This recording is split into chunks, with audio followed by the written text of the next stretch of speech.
के वचन में जाएंगे और वचन में जाने से पहले हम एक दुआ करें और परमेश्वर से सहायता मांगते हैं। प्यारे पिता, हम आपका धन्यवाद करते हैं, आपकी महिमा और स्तुति आराधना करते हैं इस सांझ के समय के लिए जो आपने हमारे जीवन में दिया है। कि आपकी इच्छा और योजना है कि प्रभु इस समय हम यहाँ पर उपस्थित हैं और प्रभु जब हम आपकी आराधना स्तुति करते हुए प्रभु जी आपके चरणों में बैठे हैं, तो प्रभु कुछ समय हम आपके वचनों पर मनन करना चाहते हैं। प्रभु ये वचन जो प्रभु हमारे पैरों के लिए दीपक और हमारे मार्ग के लिए उजियाले के समान है, प्रभु होने दीजिए आज इन वचनों का एक नया प्रकाश हमारे जीवन में आए, कुछ नई बातें प्रभु आज हम आपके वचनों से सीखें। प्रभु आज आप अपने कलीसिया से क्या बात करना चाहते हैं प्रभु आप बोले। प्रभु ये जो भी वचन है प्रभु ये आपकी पवित्र आत्मा के द्वारा प्रभु आज यहाँ पर कहे जाएं, ऐसा आप होने दीजिए। मेरे मुख को प्रभु मैं आपके हाथों में सौंपता हूँ, जो भी शब्द हैं प्रभु वो आपके ओर से हो और जो वचन है प्रभु वो आपके वो जो बीज हैं वो हमारे हृदयों में प्रभु आज बोए जाएं, ताकि प्रभु हम सिर्फ इन वचनों के सुनने वाले नहीं लेकिन इन वचनों को ग्रहण करने वाले और पालन करने वाले बने। और प्रभु जी इसके द्वारा हमारे वचन में प्रभु हमारे जीवन में प्रभु आपके वचनों का प्रकाश रहे, जिससे प्रभु लोग जब हमें देखें तब प्रभु कुछ अलग प्रभु वो हमें पा सके। जैसे प्रभु आपने हमें अलग होने के लिए बुलाया है, वो अलग प्रभु एक जीवन आपके वचनों के द्वारा हमारे जीवन से प्रभु लोग देख सकें, ऐसा आप होने दीजिए।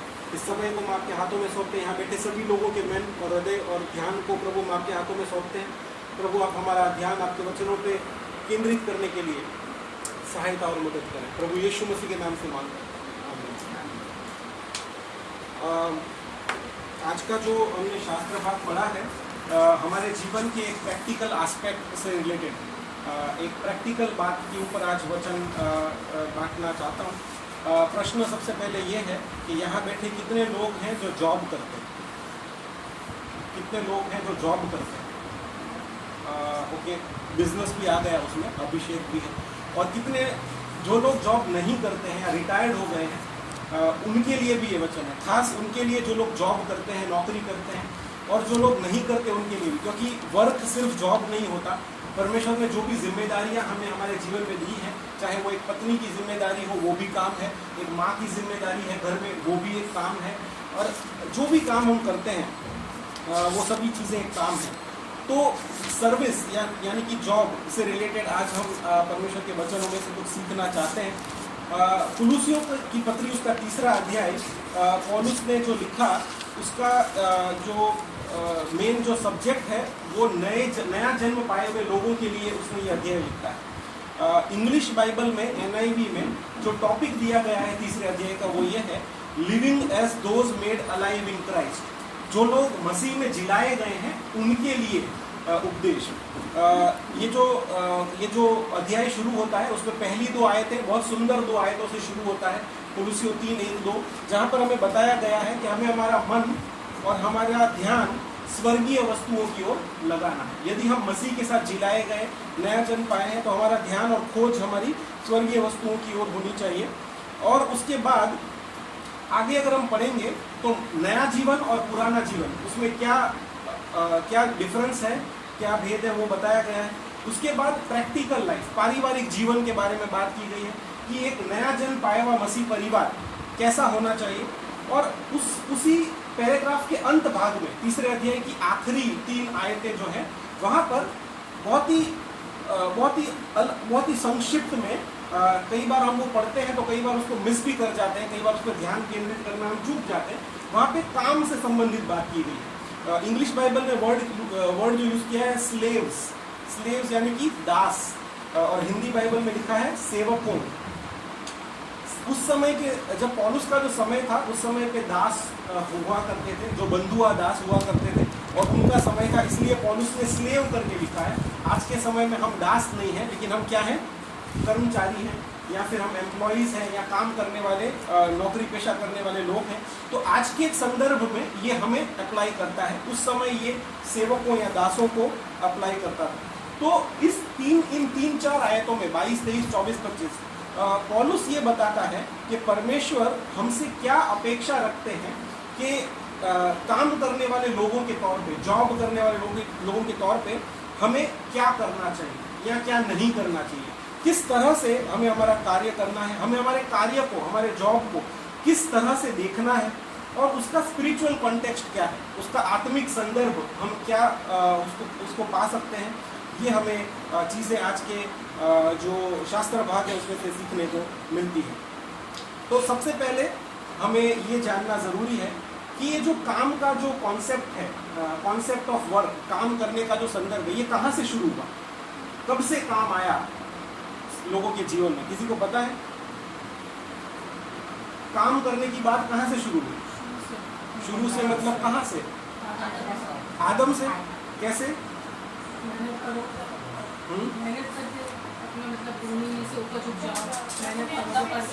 मतलब पतित होने के बाद। आमतौर पे ये एक कॉमन मिसअंडरस्टैंडिंग है, लोग सोचते हैं कि काम तब आया जब इंसान ने पाप किया। ये काम जो करना पड़ रहा है यार, जो पसीना बहाना पड़ रहा है, मेहनत करनी पड़ रही है, ये हमारे पाप का फल है। अगर पाप नहीं करते तो काम नहीं होता, लेकिन ऐसा नहीं है। उत्पत्ति 1 और 27 में क्या लिखा है? वहां पे लिखा है कि तुम फलो फूलो पृथ्वी को भरपूर करो। परमेश्वर ने आदम को क्या दिया? काम दिया। उसी तरह से अगर आप उत्पत्ति 2:15 पढ़ेंगे, वहां पे क्या लिखा है? कोई पढ़ेगा उत्पत्ति 2:15?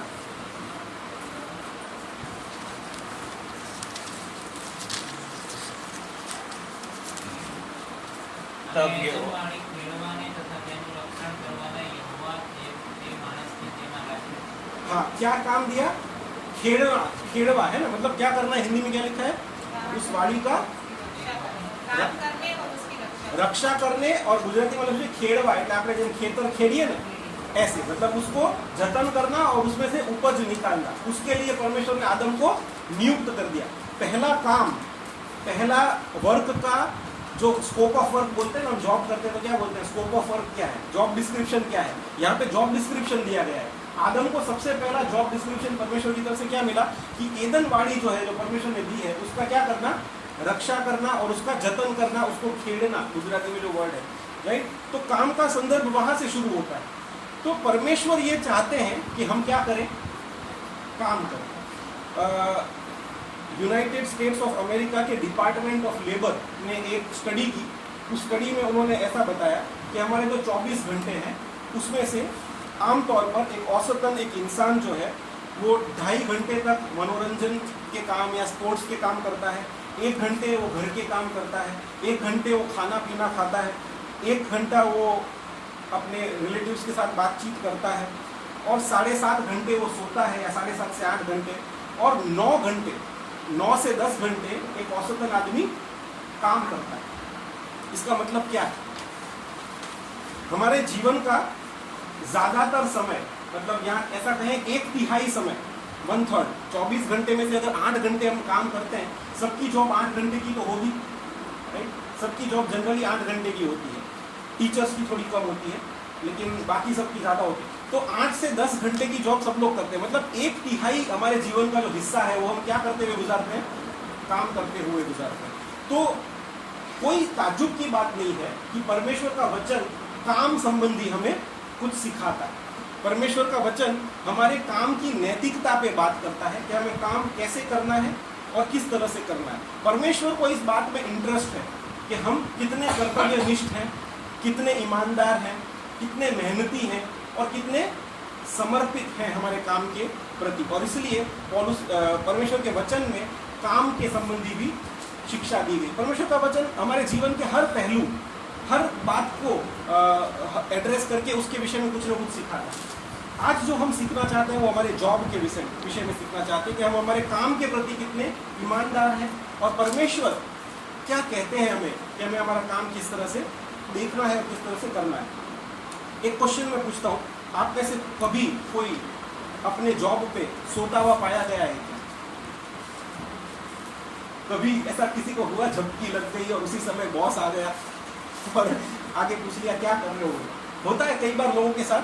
कई बार लोग अपने डेस्क पे ऐसे ही, खासकर लंच के बाद थोड़ा सा, हाँ, टीचर्स नहीं कर पाते, लेकिन आजकल वो फ्री पीरियड मिलता है।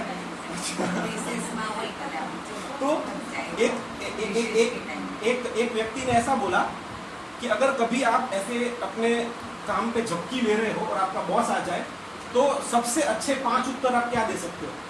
5वां आप ये कह सकते हो कि मेरे को ब्लड बैंक वालों ने बोला था कि मुझे ऐसी नींद से अभी अभी ब्लड दे के आ रहा हूँ, तो मुझे उन्होंने बोला था कि नींद सी आएगी। चौथा, आप ऐसा कह सकते हो कि मेरे को एक मोटिवेशन स्पीकर ने कहा था कि 15 मिनट की पावर नैप लो तो काम और अच्छा होगा। तीसरा बहाना कि मैं आपने जो मुझे काम दिया था उसके विषय में बहुत गहराई से सोच रहा था, मैं सो नहीं रहा। दूसरा बहाना, आपने कभी कंप्यूटर के पास जाके ऐसे सुना है कि उसमें से कैसी आवाज आती है, ये दूसरा बहाना। और सबसे बेहतरीन बहाना क्या है, यदि कोई आपको सोते हुए पकड़ ले, हल्के से आंख खोलो और बोलो आमीन, मैं प्रार्थना कर रहा था सबसे। तो कहने का मतलब क्या है, कई बार हम लोग हमारे काम के प्रति या काम की नैतिकता के प्रति हम कई बार इस तरह का हमारा जो रवैया है वो रखते हैं। कई लोग वर्क एथिक्स को लेके, मसीही लोगों की मैं बात कर रहा हूँ, कई मसीही लोग वर्क एथिक्स को लेके, काम की जो नैतिकता है उसको लेके कई बार गंभीर नहीं होते अपने काम के प्रति। वो कई बार क्या करते हैं, अपने ऑफिस के काम में दूसरा काम करते हैं, घर का काम कर लेते हैं, खुद का कुछ छोटा मोटा बिजनेस भी चल रहा होता है ऑफिस के काम में। स्टीलिंग टाइम उसको बोलते हैं, समय को चुराना, है ना। और अपने श्रेष्ठ जो अपना एफर्ट है, श्रेष्ठ काम है वो करके न देना। परमेश्वर का वचन आज का जो हमने अभ्यास पढ़ा कुलुस्सियों 3:25 से 28, 22 से 25, उसमें 3 सिद्धांत हमें बताता है। हमें हमारे काम को किस तरह से अप्रोच करना चाहिए, किस तरह से हमें हमारे काम को देखना है, उसकी 3 सिद्धांत बताता है। फिर से मैं एक बार बताना चाहता हूँ, जब मैं काम की बात करता हूँ, ये सिर्फ उन लोगों की बात नहीं है जो लोग जॉब कर रहे हैं या जो लोग कहीं ना कहीं कर्मचारी के तौर पे काम कर रहे हैं। काम मतलब हर चीज़ एक काम है। यदि हम एक माँ हैं, हम घर को संभाल रहे हैं, बच्चों को, वो भी एक काम है। यदि हम एक पत्नी है, वो भी एक काम है। बच्चे जो पढ़ाई कर रहे हैं वो भी एक काम है, क्योंकि आपका काम पढ़ाई करना है। आपको परमेश्वर ने अभी एक उम्र तक ये काम दिया है कि आप पढ़ाई करें। तो हर एज में हम काम कर रहे हैं। ऐसा नहीं है कि हम जॉब जब करेंगे तभी ये हमारे लिए एप्लीकेबल है। ये हर जीवन के हर पड़ाव में, रिटायर हो गए ऐसा नहीं है हम काम नहीं कर रहे तो हमारे लिए एप्लीकेबल है। रिटायर होने के बाद भी हमारे कुछ जिम्मेदारियां हैं जो परमेश्वर ने हमारे परिवार के प्रति, कलीसिया के प्रति या हमारे समाज के प्रति हमें दे रखी है। वो हर चीज काम। और जब इन कामों की हम बात करते हैं, इस सारे काम के रवैये के बारे में आज हम देखना चाहते हैं। पहली बात, जो 3 सिद्धांत है उसमें से पहला सिद्धांत ये है, आप अपने काम को परमेश्वर की बुलाहट के तौर पे देखें। View your work as God's calling. सबसे पहले हमें ये समझना है कि परमेश्वर ने हमें काम करने के लिए ही बनाया है। परमेश्वर ने हमें इसलिए नहीं बनाया कि हम आराम करें। जब एदनवाड़ी को बनाया गया तो परमेश्वर ने वहाँ पे सारे फल फूल सब कुछ तो पहले ही बना दिया, लेकिन इसका मतलब ये नहीं है कि आदम और हवा को कुछ करना नहीं था, पूरे दिन घूमते फिरते रहना था और वो फल को तोड़ तोड़ के खाते रहे। परमेश्वर ने उन्हें क्या बोला कि इस वाड़ी का तू क्या करना, जतन करना उसको और उसकी रक्षा करना, फलों फूलों और पृथ्वी के सारे जीव जंतुओं पशुओं सब पे क्या करो, अधिकार, अमल चलाओ। ये भी एक काम है जो परमेश्वर ने दिया। और इसीलिए परमेश्वर ने हमें काम करने के लिए बुलाया। पौलुस ने दूसरा थिस्सलुनीकियों उसके 3 अध्याय और 10वीं आयत में एक बात कही है। क्या कही है कि जो काम न करे वो खाने भी न पाए, है ना। Those who doesn't work doesn't eat। मतलब कई लोग उस समय पे, पौलुस के समय में ऐसा सोचते थे कि अब तो यीशु मसीह आने वाले हैं तो बहुत जल्दी यीशु मसीह आ जाएंगे। यीशु मसीह बोल के गए थे मैं शीघ्र ही आता हूँ। तो लोगों ने कामकाज करना छोड़ दिया। लोगों ने सोचा कि परमेश्वर नहीं चाहते हम काम करें, और लोग राह देख रहे थे आसमान की ओर देख के यीशु मसीह कब आएंगे। पौलुस ने उनकी गलतफहमी दूर करते हुए क्या बोला, परमेश्वर क्या चाहते हैं कि आप काम करें, जो काम न करे वो खाने भी न पाए। और इसलिए सबसे पहला जो सिद्धांत है वो ये है कि हमारा जो काम है, जो काम आज परमेश्वर ने आपको जो भी काम दिया हो, चाहे वो बिजनेस है, चाहे वो जॉब है, चाहे वो घर की जिम्मेदारी है, चाहे वो पढ़ाई है, ये परमेश्वर की एक बुलाहट है जो परमेश्वर ने आपके जीवन में दी है। परमेश्वर ने आपको उस जगह पर, उस परिस्थिति में, उस सिचुएशन में रखा है और परमेश्वर चाहते हैं कि आप ये काम करें।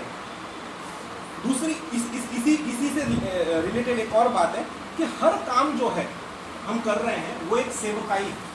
वो क्या है, एक सेवकाई है। All work is ministry. जब हम हमारे काम को एक सेवकाई के तौर पे देखते हैं तब क्या होता है कि हमारा काम के प्रति जो हमारा रवैया है वो बदल जाता है। हम हमारे काम को किस तरह से देखते हैं? क्या हम उसे एक औपचारिकता के रूप में देखते हैं? कुलुसियों की पत्री उसका 3रा अध्याय और उसकी जो 22वीं आयत है, वहां पे पौलुस ने ये कहा, हे सेवकों, जो शरीर के अनुसार तुम्हारे स्वामी हैं, सब बातों में उनकी आज्ञा का पालन करो, मनुष्य को प्रसन्न करने वालों के समान दिखाने के लिए नहीं, परंतु मन की सीधाई और परमेश्वर के भय से। परमेश्वर ने हमें, तो पौलुस ने हमें ये कहा कि मन की सीधाई से और परमेश्वर के भय से हमें हमारे सारे काम करना है। हमें हमारे काम को एक सेवकाई के रूप में देखना है। मानो हम लोगों के लिए नहीं, लेकिन किसके लिए कर रहे हैं? परमेश्वर के लिए, जिसने हमें इस काम के लिए नियुक्त किया है। तो जो काम के प्रति हमारा रवैया है वो कैसा हो सकता है?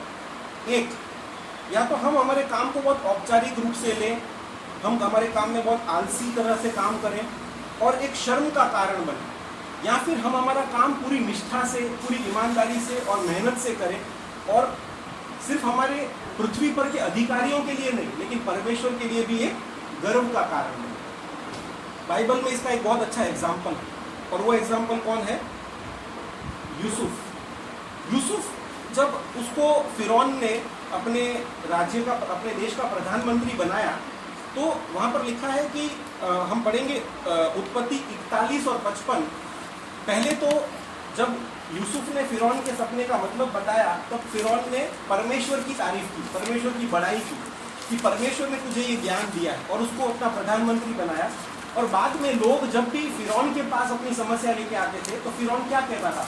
उत्पत्ति 41 और 55, जब मिस्र का सारा देश भूखों मरने लगा, तब प्रजा फिरौन से चिल्ला कर रोटी मांगने लगी, और वो सब मिस्रियों से कहा करता था, यूसुफ के पास जाओ और जो कुछ वो तुमसे कहे वही करो। यहाँ पर हम एक अधिकारी का अपने कर्मचारी में कॉन्फिडेंस देखते हैं। यूसुफ इतना अच्छा कर्मचारी रहा होगा कि जब राजा के पास कोई अपनी शिकायतें या अपनी समस्याएं लेकर आता था, वो क्या बोलते थे कि यूसुफ के पास जाओ और जो वो कहे वैसे करो, मैं उस पर विश्वास करता हूँ। क्या हमारे अधिकारी इस तरह का कॉन्फिडेंस हमारे काम में दिखाते हैं कि कहीं इनके पास जाओ, ये आपकी प्रॉब्लम को सॉल्व कर देंगे, या ये जो कहें वैसे आप करो? हम पढ़ेंगे नीति वचन 13 और 4, वहाँ पे एक आलसी व्यक्ति के बारे में बात लिखी गई। जब हम हमारा काम एक औपचारिकता के रूप में या एक आलस के साथ करते हैं, परमेश्वर का वचन क्या बताता है? नीति वचन 13 और 4, आलसी का प्राण लालसा से करता है और उसको कुछ नहीं मिलता, परंतु कामकाजी अष्टपुष्ट हो जाते हैं। हाँ, फिर हम जब जॉब करते हैं, फिर हम सोचते हैं, अरे हमारा प्रमोशन क्यों नहीं हो रहा, अरे हमें बढ़ती क्यों नहीं मिल रही, अरे हमारी सैलरी क्यों नहीं बढ़ती? क्यों? क्योंकि कई बार हमारा रवैया हमारे काम के प्रति औपचारिकता और आलस से भरा होता है। वहाँ पे लिखा है आलसी के मन में क्या होता है? इच्छाएं होती हैं, लेकिन उसे कुछ नहीं मिलता, लेकिन जो कामकाजी होता है वो पुष्ट पुष्ट हो जाता है। तो परमेश्वर का वचन हमें सिखाता है कि हमारे काम के प्रति हमें क्या रहना है? कर्तव्यनिष्ठ और ईमानदार रहना।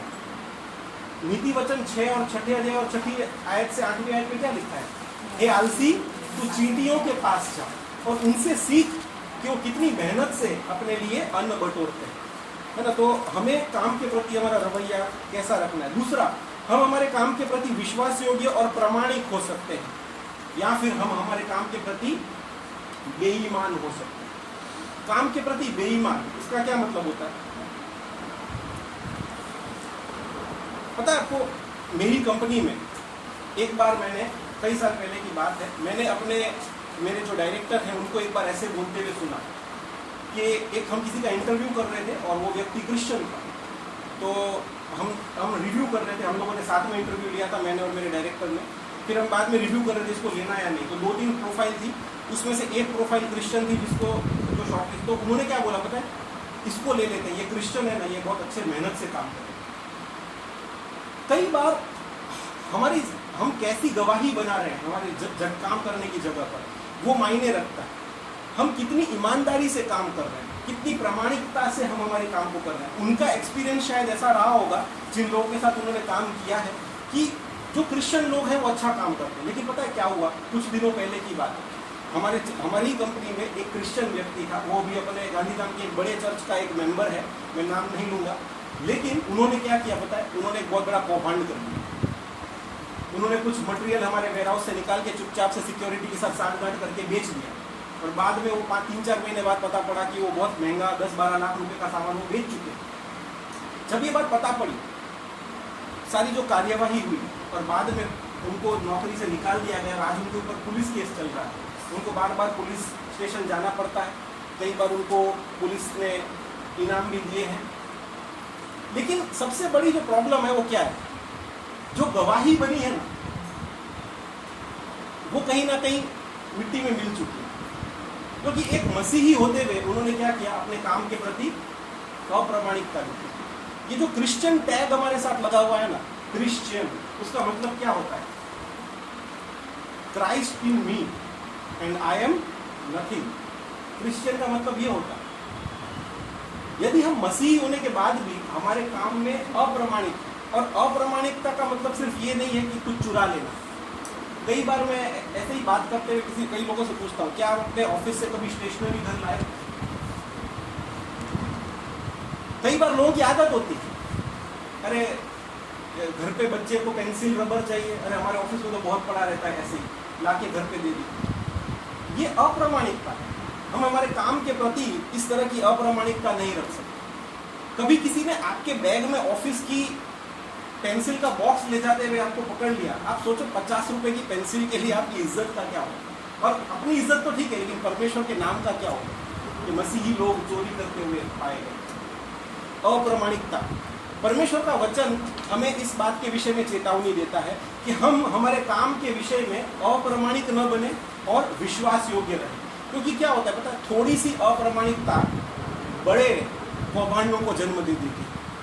थोड़ी सी छोटी लालच बड़ी चीजों को, यहूदा इस्करियोत के विषय में आप जानते हैं, उसका भी एक काम था, पर प्रभु यीशु मसीह ने उसको क्या काम दिया था? थैली संभालने का काम, क्योंकि वो फाइनेंस में अच्छा था। उसको बोला कि तू हमारे खर्चों पे और आवक पे ध्यान रख और हमें बताते रहे। उसका काम था थैली रखना, लेकिन बाइबल में लिखा है वो थैली में से क्या करता था? वो अपने काम के प्रति अप्रामाणिक। पता है क्या हुआ उसका रिजल्ट? लालच ने उसके मन में ऐसा काम किया कि वो यीशु मसीह को पकड़वाने वाला, 30 चांदी के सिक्कों के लिए पकड़वाने वाला एक बड़ा गुनहगार बन गया। छोटी छोटी चीजें कई बार हमारे जीवन में बड़े कौभांडों को जन्म देती है। परमेश्वर का वचन हमें चेतावनी देता है, हम हमारे काम के प्रति विश्वास योग्य और प्रमाणिक रहें। हमारे काम के, हमारे अधिकारियों के प्रति अधीन रहना, यहाँ वो भी लिखा है ना, सब बातों में उनकी आज्ञा का पालन करो। कई बार हम सोचते हैं कि हमारे अधिकारियों को कुछ नहीं आता, लेकिन बाइबल में लिखा है कि कोई भी अधिकार परमेश्वर की इच्छा के बिना नहीं मिलता। अगर वो हमारे अधिकारी हैं तो कोई वजह से है, और हमें उनके जो भी आदेश है, निर्देश है, उसका क्या करना है? पालन करना। परमेश्वर का वचन हमें ये करने को बताता है।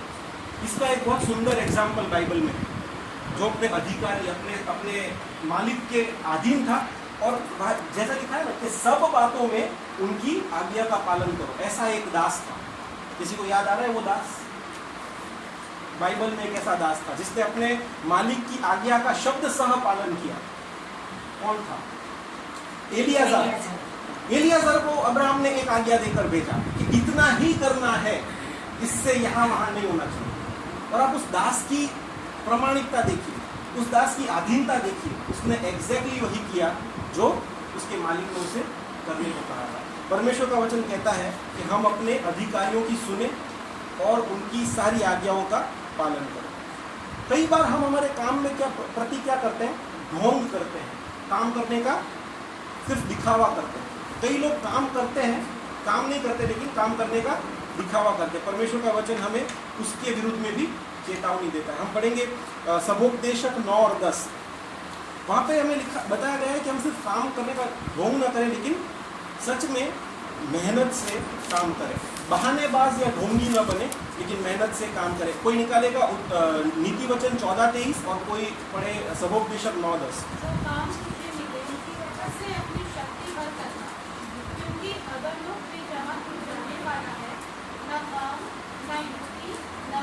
ओके, खाली फर्स्ट पार्ट, जो काम तुझे मिले वो अपनी शक्ति भर करना। नीति वचन 14:23। સર્વ પ્રકારના ઉદ્યોગોમાં લાભ છે પણ મોટોથી એ વાત કેવળ દળતર સર્વ પ્રકારના ઉદ્યોગમાં શું છે? લાભ છે। All hard work brings profit. तो परमेश्वर का वचन हमें कहता है कि हम सिर्फ काम करने का दिखावा न करें। यहाँ पे एक बहुत अच्छी बात लिखी है,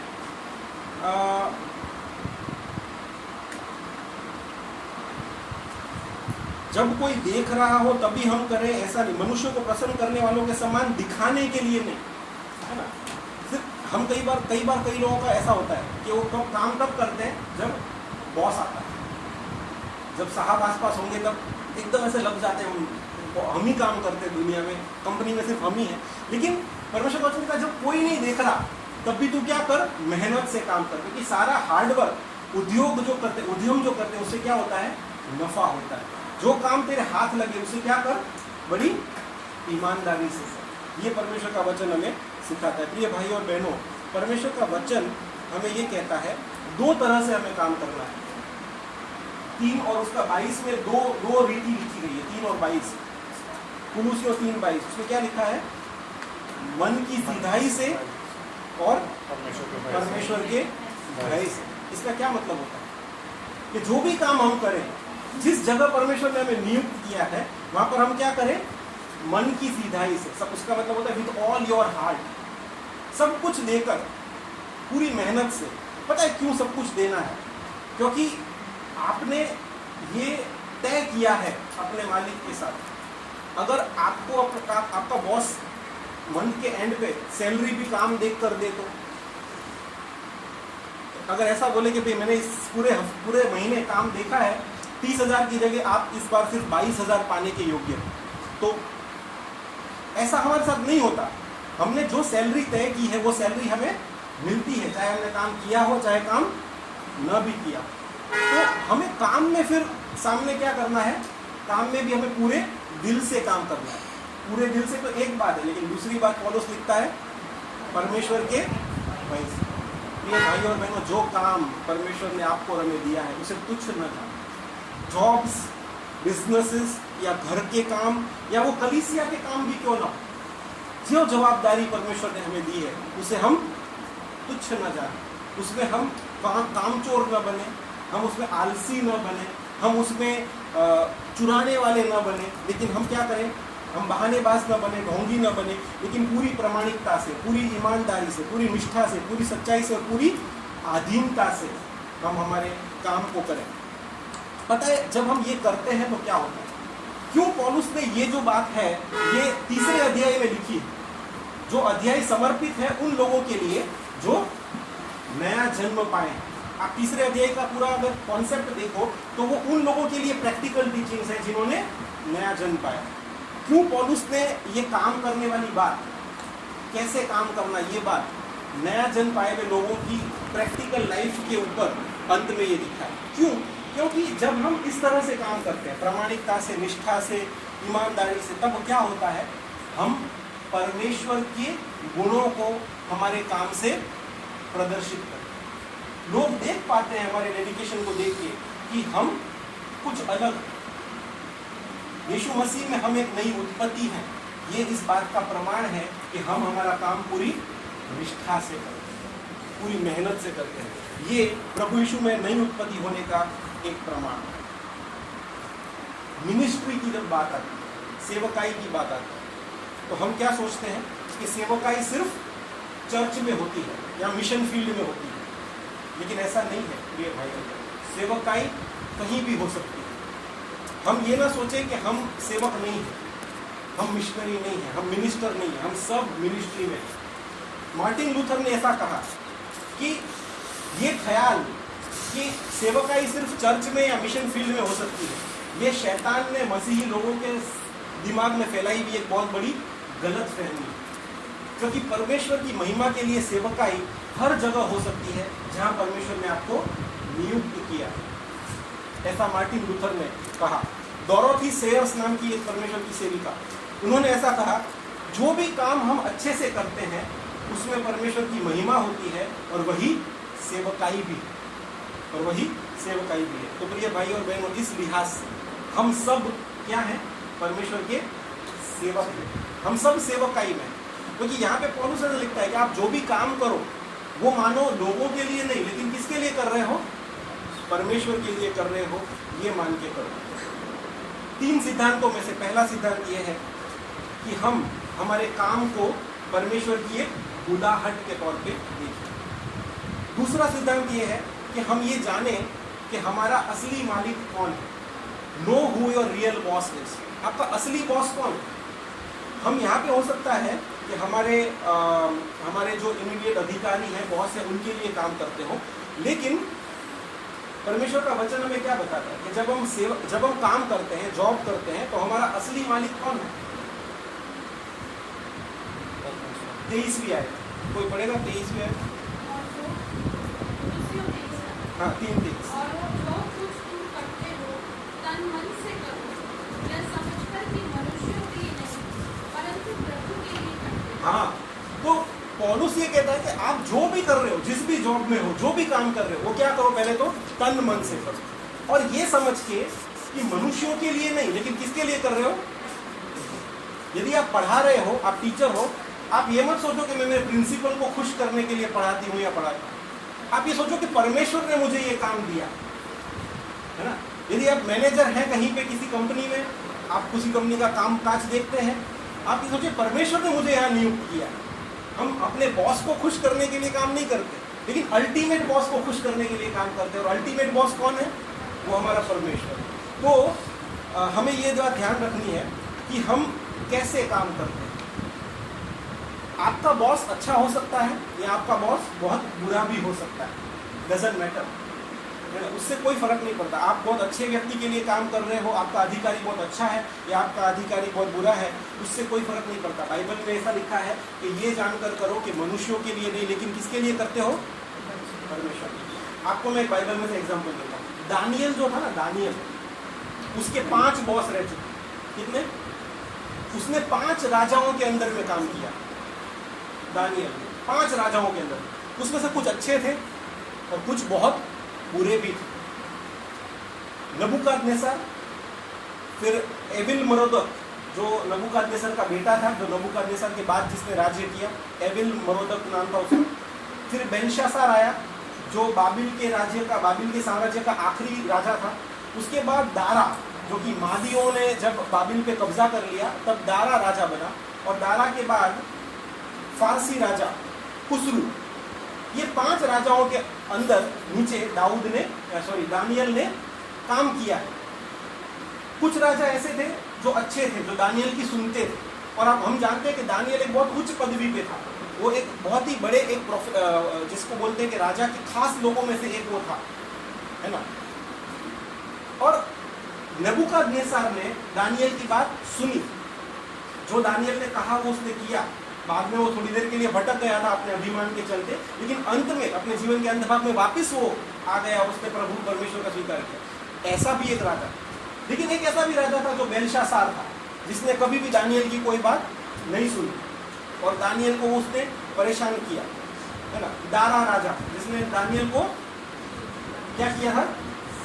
शेर की महल में डाल दिया। तो ऐसे अलग अलग राजाओं के अंडर में दानियल काम करता था। लेकिन कहीं भी बाइबल में ऐसा लिखा है कि दानियल ने अपने काम के प्रति कोई भी लापरवाही दिखाई? जो काम, उसका काम क्या था पता है? वो संदर्शन बताता। परमेश्वर ने उसको वहां पे क्यों नियुक्त किया था कि राजाओं को कई बार संदर्शन आते थे, वो दानियल बताता। और दानियल को एक विद्वान, एक सीखा हुआ व्यक्ति जाना जाता था अपने राज्य में। अलग अलग तरह के राजा है, उसके बॉस अलग अलग टाइप के थे, लेकिन कभी भी दानियल ने अपने काम चोरी करते हुए हम नहीं देखते। कभी उसने अपने काम से समझौता किया, ऐसा हम नहीं देखते। कभी उसने अपने काम में चीटिंग की, ऐसा हम नहीं देखते। कभी अपने काम को उसने हल्के में लिया, ऐसा हम नहीं देखते। पता है क्यों?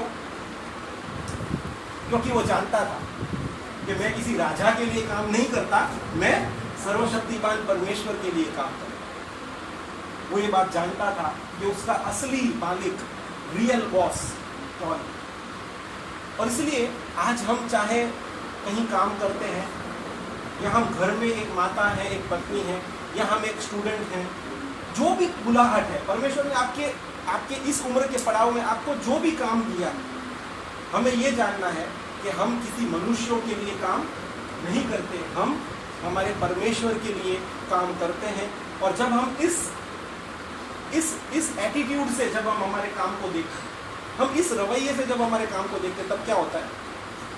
तब हमारा काम करने का पूरा रवैया, एटीट्यूड चेंज हो जाता है। पर पता प्रॉब्लम क्या है मसीह लोगों की? हम काम सिर्फ हमारे बॉस को खुश करने के लिए करते हैं। हमें लगता है हमारा जो इमीडिएट बॉस है वो हमसे खुश रहना चाहिए। हमारी रिपोर्टिंग किसको है? यहाँ से हम कहाँ रिपोर्ट करने वाले हैं? मेरी रीजनल ऑफिस कहाँ है? मेरी रीजनल ऑफिस अहमदाबाद है, मुंबई है। वहाँ के बॉस खुश रहने चाहिए। जब वो यहाँ पे आएंगे मिलने के लिए तो पीठ थपथपा के जाए। हम हमारे बॉस को खुश जरूर करें, लेकिन अब ये याद रखें कि हमारा असली मालिक कौन है? परमेश्वर है। हम उसको खुश करने के लिए काम करें। कई बार क्या होता है, कलीसिया में जब हम काम करते हैं, जब हम किस हेतु और किस मनसा से काम करते हैं? कई बार कलीसिया में जब हम काम करते हैं तब हम मनुष्यों को खुश करने के लिए भी काम करते हैं।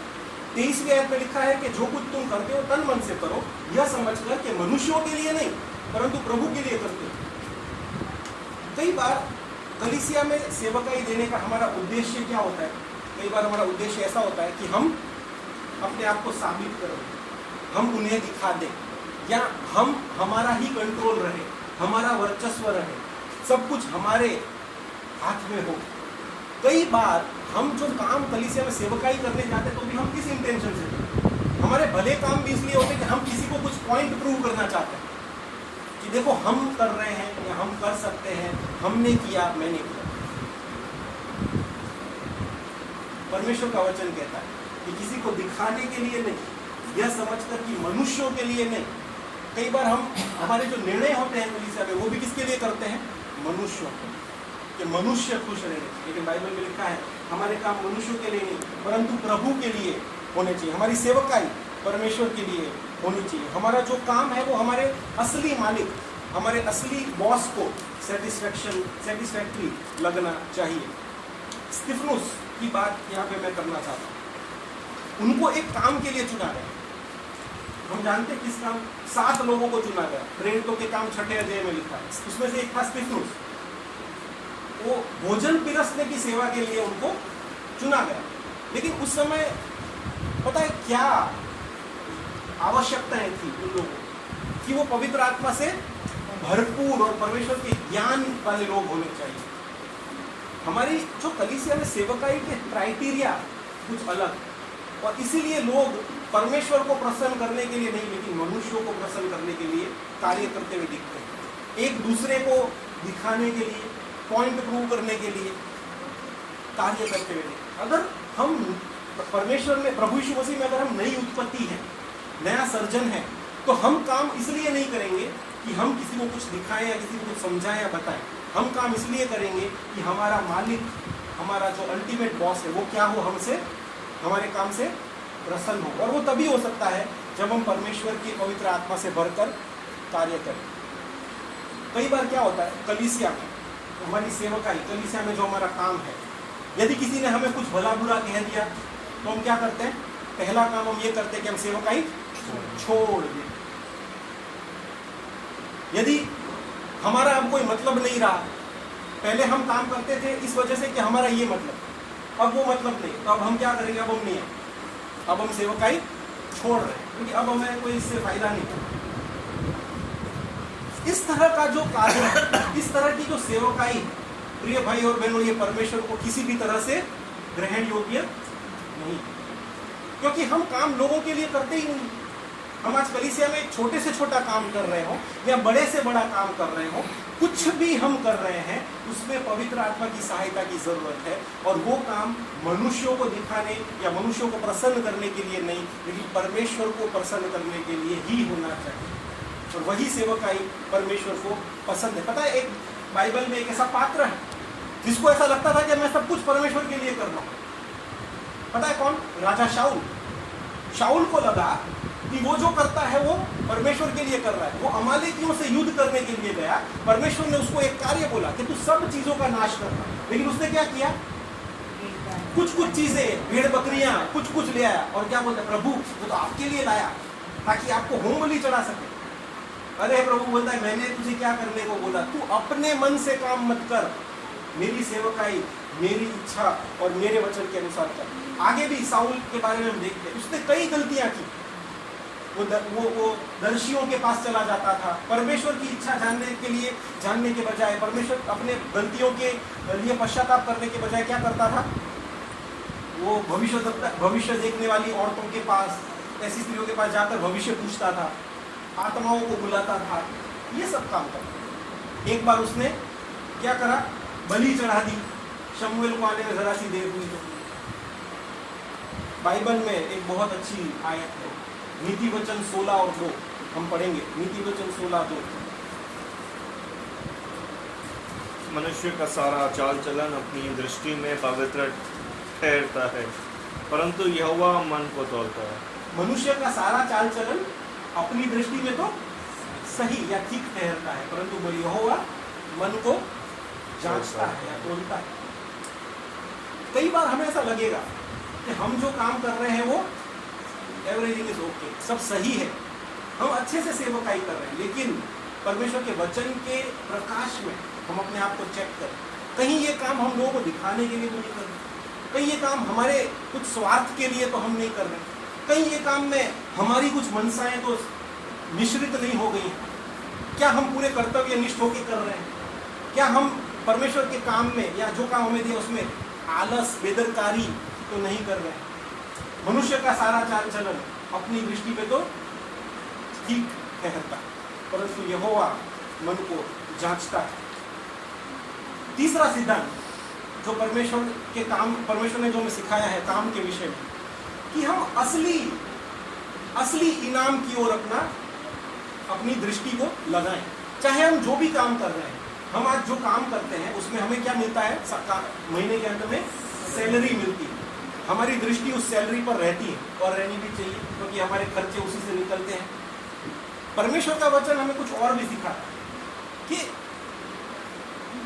कर्तव्य निष्ठता से, ईमानदारी से काम करना ये अच्छा है, क्योंकि इसके अंत में सांसारिक सैलरी तो मिलेगी, लेकिन उसके साथ एक बहुत बड़ी चीज के लिए हमें वायदा दिया गया है। क्या दिया गया है? 24वीं आयत, क्योंकि तुम जानते हो कि तुम्हें इसके बदले प्रभु से मिरास। What is मिरास? मिरास क्या है? किसी को पता है? गुजराती में શું वारसो। तो व्हाट इज मिरास? किसी को पता है? जायदाद, इनहेरिटेंस। हमें एक जायदाद मिलने वाली है। किसकी जायदाद? हमारे पिता की। तो हमारा पिता एक इनहेरिटेंस लेके हमारे लिए बैठा। किसके बदले? यदि हम हमारा काम ऐसे करें जैसे परमेश्वर ने हमें करने के लिए बताया।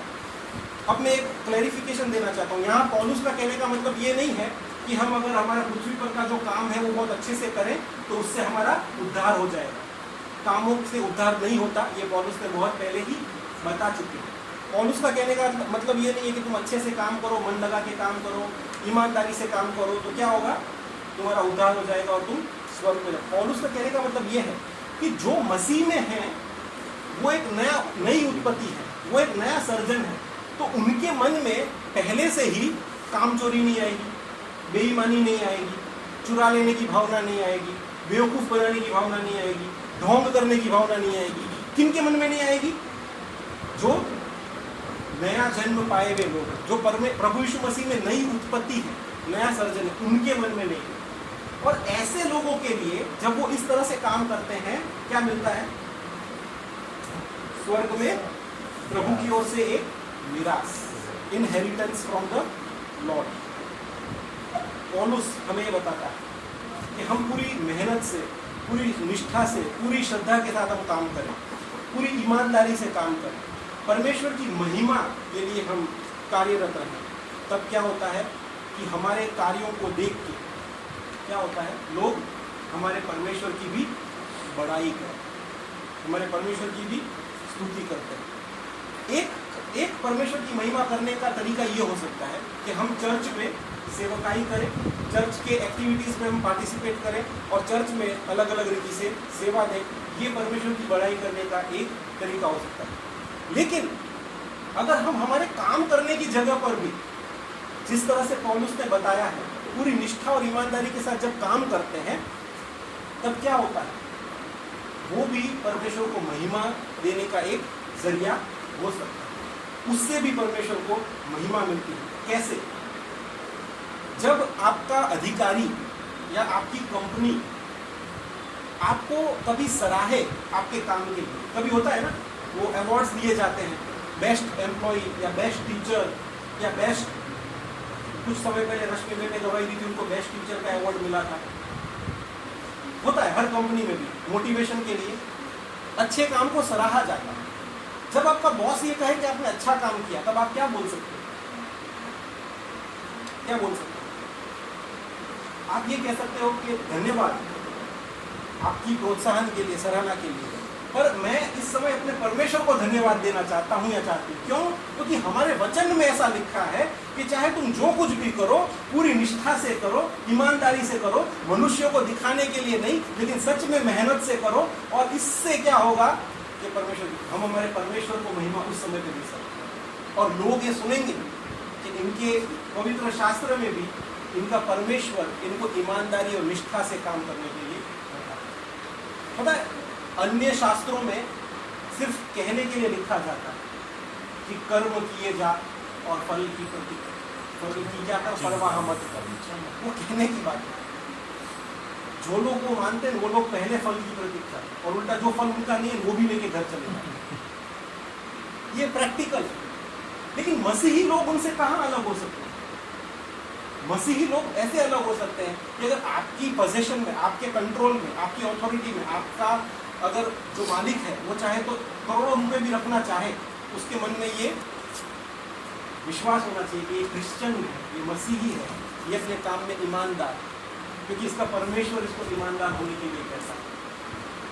जो काम हमारा बॉस हमें देता है वो करने में हम पूरी जी जान लगाते हैं, जैसे बाइबल में लिखा है, पूरी जी जान से जब हम काम करते हैं, हमारे लिए गवाही बनी। जब ऐसे क्षण आते हैं जब हमें हमारे काम के लिए सराहा जाता है, तब हम परमेश्वर की बड़ाई कर सकते हैं।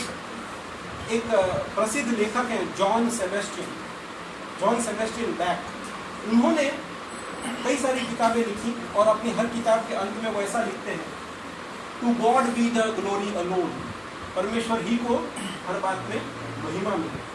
हमें ऐसे काम करने की और ऐसे काम ढूंढने की जरूरत है जिसके अंत में हम ये कह सकें कि हर बात में परमेश्वर को महिमा मिले।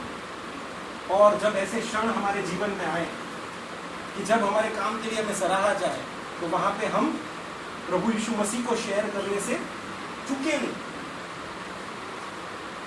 आपकी कंपनी में, आपके स्कूल में, आपके काम करने की जगह पर, जब या आपके स्कूल में भी हो सकता है, अगर आपको सराहा जाए, आप प्रभु यीशु मसीह को शेयर करने से न चूके। कुलुस्सियों 3:17 में क्या लिखा है? वचन में या काम में जो कुछ भी करो, सब प्रभु यीशु के नाम से करो और उसके द्वारा परमेश्वर पिता का धन्यवाद करो। वचन में या काम में जो कुछ भी करो, सब प्रभु यीशु के नाम से करो और उसके द्वारा परमेश्वर पिता का उसके द्वारा धन्यवाद परमेश्वर पिता की करो। पहला कुरिन्थियों 10:31, चाहे तुम खाओ, चाहे तुम पियो, चाहे तुम जो कुछ भी करो, क्या करो? सब कुछ परमेश्वर की महिमा के लिए करो। ये परमेश्वर का वचन है।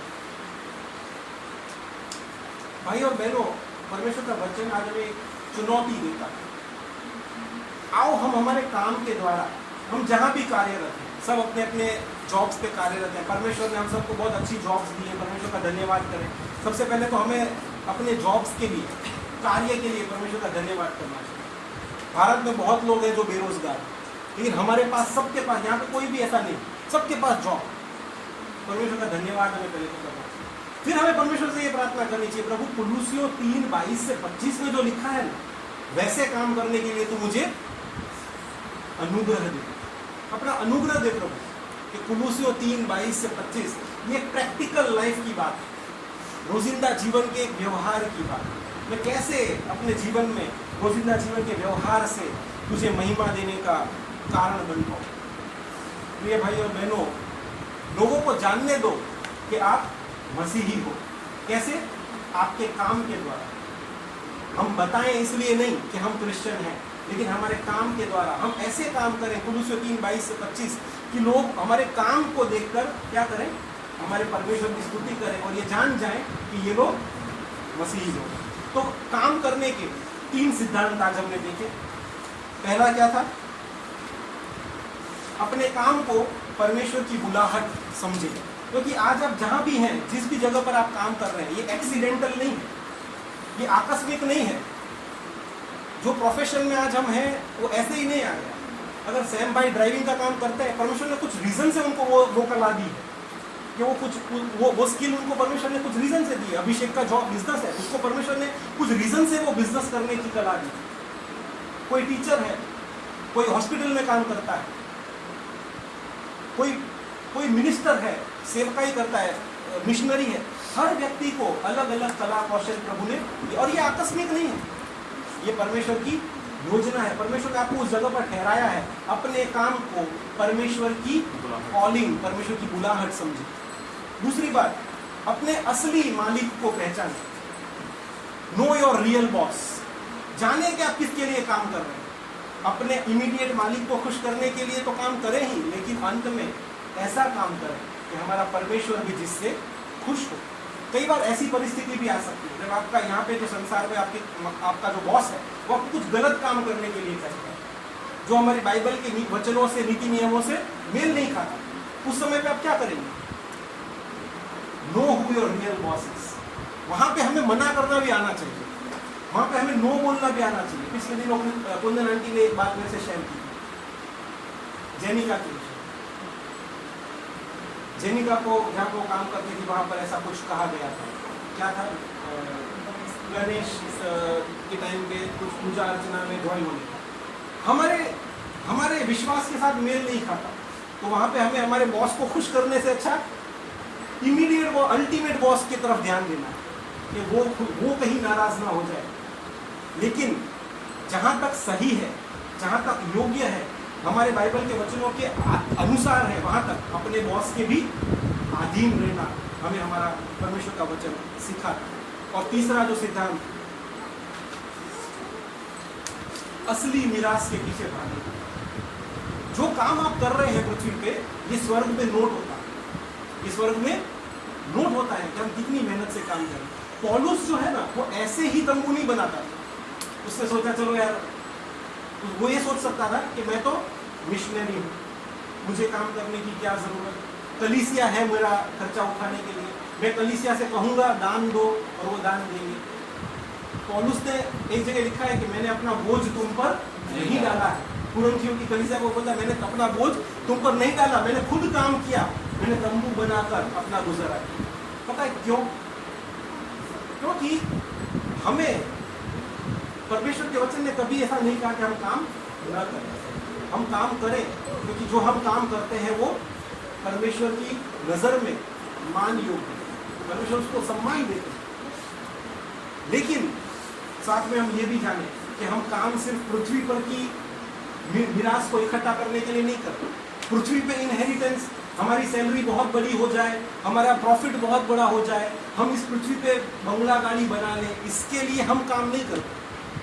हमें काम इसलिए करना है कि स्वर्ग में प्रभु की ओर से हमें एक निराश मिल जाए। क्यों? इसलिए क्योंकि जो काम हम करते हैं उससे हमारे परमेश्वर की महिमा होती है। तो प्रिय भाइयों और बहनों, आज जो वचन हमने देखा ये हमारे एवरीडे प्रैक्टिकल लाइफ से संबंधित एक वचन है कि हम काम किस तरह से करें, कैसे हमें हमारे काम को अप्रोच करना चाहिए, हमारा रवैया क्या होना चाहिए। आज इन सारी बातों के विषय में हम सोचें। यदि कहीं कोई चीज़ हमें करेक्ट करने की ज़रूरत लगे, कुछ सुधार करने की ज़रूरत लगे, परमेश्वर के वचन के प्रकाश में हम वो भी करें और परमेश्वर से सहायता मांगे कि प्रभु कुलुस्सियों 22 से 25 के अनुसार काम करने के लिए मेरी सहायता और मदद कर, मुझे अनुग्रह दे। आइए हम प्रार्थना करें। प्रभु मैं आपका धन्यवाद करते हैं, आपकी स्तुति करते हैं आज के दिन के लिए। आज की शाम आपने हमें दी और प्रभु आपके वचनों में से हमारी रोजिंदा जीवन में प्रभु जी हम जिन बातों को करते हैं, हम सब प्रभु कुछ ना कुछ काम करते हैं, उसके विषय में प्रभु आज कुछ बातें आपने हमें सिखाई हैं। पौलुस ने प्रभु बहुत ही स्पष्ट रीति से इन बातों को हमारे सामने रखा कि हम काम किस तरह से करें, मनुष्यों को दिखाने के लिए नहीं, लेकिन पूरे दिल से, पूरे मन से, परमेश्वर के भय से हम काम करें। क्योंकि परमेश्वर ने हमें यही सिखाया है। हम जब काम करें तो मानो मनुष्यों के लिए नहीं, लेकिन हर काम हम परमेश्वर के लिए करते हैं, ऐसा जानकर हम काम करें। ये बातें प्रभु आपका वचन हमें सिखाते हैं, क्योंकि प्रभु ऐसा करने से आप प्रसन्न होते हैं। प्रभु जी आपके वचन में कई सारे ऐसे पात्र हैं जिन्होंने प्रभु अपना काम जो उनको दिया गया, जहाँ भी जिन भी अधिकारियों के, चाहे वो विदेशी लोग थे, चाहे वो अविश्वासी राजा थे, उनके बीच में भी प्रभु उन्होंने पूरी नैतिकता से, पूरी ईमानदारी से, पूरे कर्तव्य के साथ उन्होंने काम किया। और जब प्रभु उन्होंने ऐसा किया, लोगों ने आपकी बढ़ाई की, अन्य धर्मी राजाओं ने आपकी बढ़ाई की। आज भी प्रभु ऐसा हो सकता है, जब हम प्रभु पूरी ईमानदारी से, पूरी कर्तव्य से हम काम करते हैं, आज भी प्रभु हमारे काम को देखकर लोग आपकी बढ़ाई कर सकते हैं। ऐसे मौके, ऐसे अवसर प्रभु खड़े हो सकते हैं जहाँ प्रभु हमारे काम को सराहा जाए और उस काम का पूरा श्रेय हम आपको दें, सारी महिमा हम आपको दें। अन्य जातियों के बीच में प्रभु हम कहें कि ये मेरे परमेश्वर के अनुग्रह से, उसके वचन की अगुवाई से मैं ये काम कर पाया। और जब ऐसे वक्त ऐसे शब्द लोग हमारे मुंह से सुनते हैं, हमारे परमेश्वर की महिमा और स्तुति होती है। अन्य जातियों में हमारे परमेश्वर का नाम ऊंचा उठता है। वो प्रभु ऐसे काम करने के लिए हमारी सहायता और मदद करें, ताकि जो मिरास प्रभु आपने हमारे लिए स्वर्ग में रख छोड़ी, वो मिरास हम पाए। हम प्रभु अपने आप को आपके हाथों में सौंपते हैं। आज के वचन को प्रभु हम आपके हाथों में सौंपते हैं। हमारे हृदय में प्रभु ये वचन बने रहे, हमारे जीवन भर प्रभु इन वचनों के अनुसार प्रभु हम कार्य करते रहे। ऐसा हमारी प्रार्थना जीवित मुक्तिदाता प्रभु यीशु